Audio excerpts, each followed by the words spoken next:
એક કામ કરું છું, ઓનલાઈનથી હું મટન ઓર્ડર કરી દઉં છું. હમ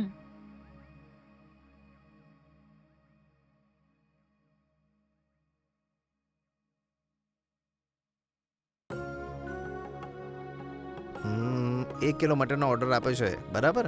10 હમ. મિનિટમાં આવી જશે, બરાબર? ઠીક છે. હું નીકળું છું. હમ. જઉં છું પપ્પા. હા હા. અને પિતાજી, મુસાફરી કેવી રહી? તમને કોઈ તકલીફ તો નથી પડી ને? અરે કોઈ તકલીફ ના પડી બેટા.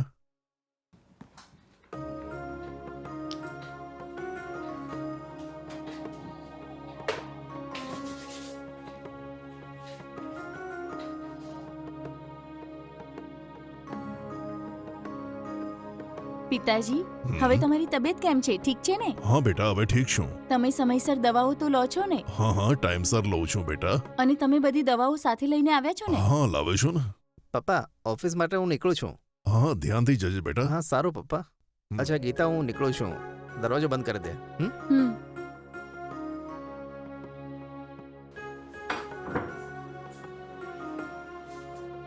ઓકે, ઠીક બાય. છે, બાય.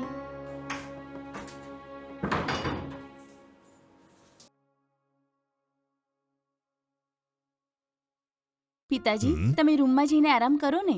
લંચ તૈયાર થશે એટલે હું તમને બોલાવી લઈશ. હા સારું બેટા.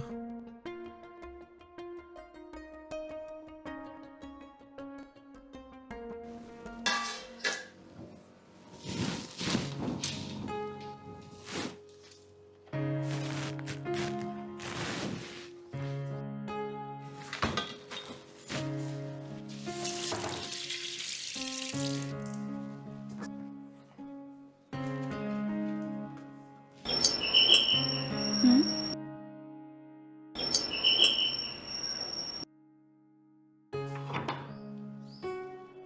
હમ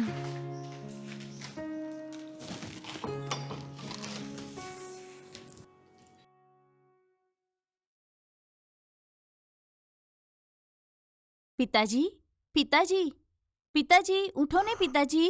અ, અ,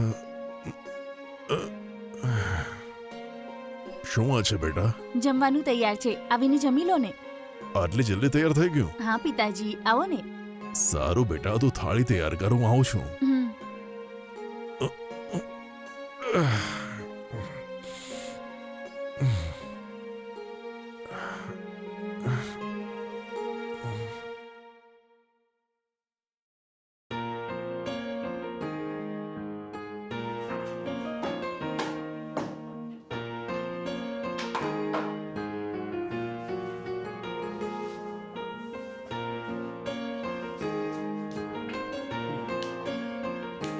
બસ બેટા બસ.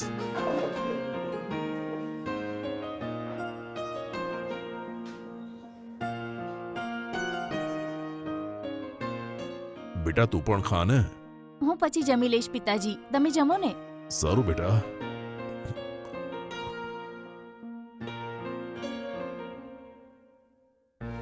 પિતાજી. શું બેટા, જમી કે નહીં? હા, મેં જમી લીધું. સારું બેટા, કાલે હું ગામડે જતો રહીશ. શું થયું પિતાજી? તમે કાલે જ કેમ જાઓ છો? તમે અમારી સાથે રહી શકો છો ને? એ વાત નથી બેટા, ગામડે ઘેટા બકરાને ખાવાનું ખવડાવવાનું છે એટલે જઈ રહ્યો છું. આ ઉંમરમાં આ બધું કેમ પિતાજી? તમે અહીં જ રહો ને. તમારા દીકરાનું ઘર છે તો તમે કષ્ટ કેમ વેઠો છો? એ વાત નથી બેટા, જો હું અહીંયા રહીશ તો તમને તકલીફ થશે એટલે કહું છું બેટા. અમને બંનેને તમારાથી કોઈ તકલીફ નથી પિતાજી, અમારી સાથે રહો ને. ઠીક છે? ઠીક છે બેટા, તારા પતિને આવવા દે, વાત કરીશું. જો તમને થાક લાગ્યો હોય તો તમે જઈને આરામ કરી લો. સારું બેટા. જુઓ પિતાજી, તમને જે કંઈ પણ જોઈએ વિના સંકોચે કહો ને, અમે આપીશું. તમને જે કંઈ પણ જોઈએ તમને બનાવીને આપું એવું કીધું છે તમારા દીકરાએ. એટલે તમને જે પણ જોઈએ મને કહો. સારું બેટા. ઠીક છે પિતાજી, તમે થાક્યા હશો, આરામ કરી લો. હા સારું બેટા.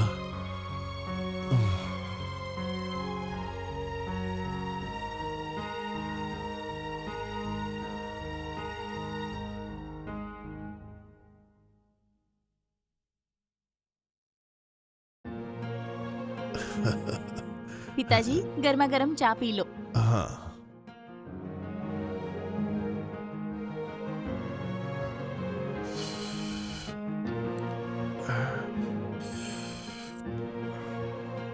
પિતાજી હા? ચા કેવી બની છે? ચા બહુ સરસ છે બેટા. ઠીક છે, તમે ચા પી લો.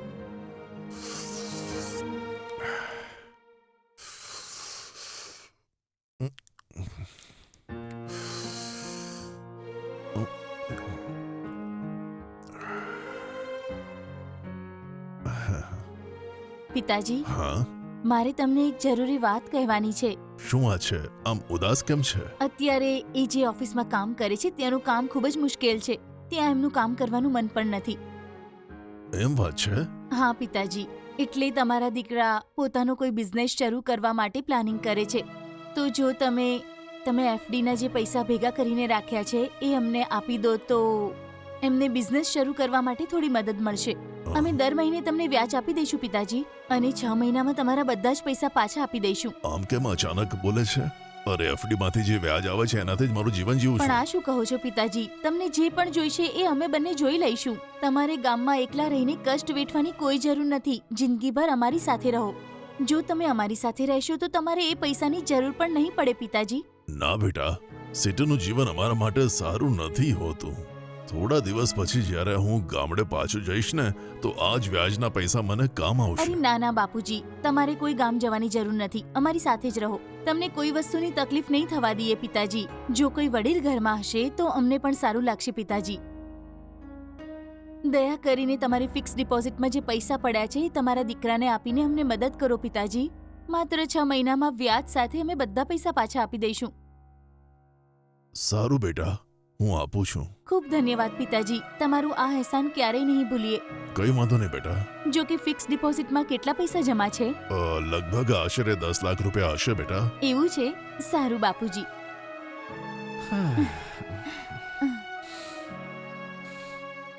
પપ્પા જોડે પૈસાની વાત કરી? શું બોલ્યા? પૈસા આપવા માટે તૈયાર છે. અચ્છા, તો હવે આગળ શું કરીએ?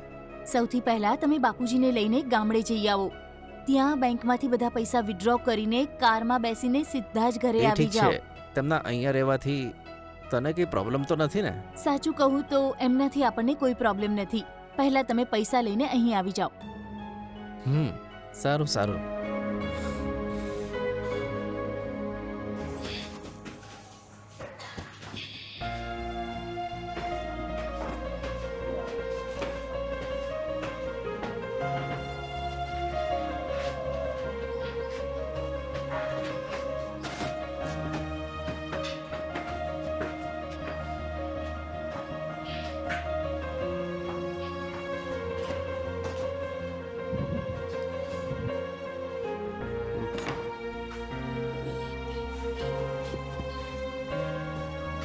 અચ્છા.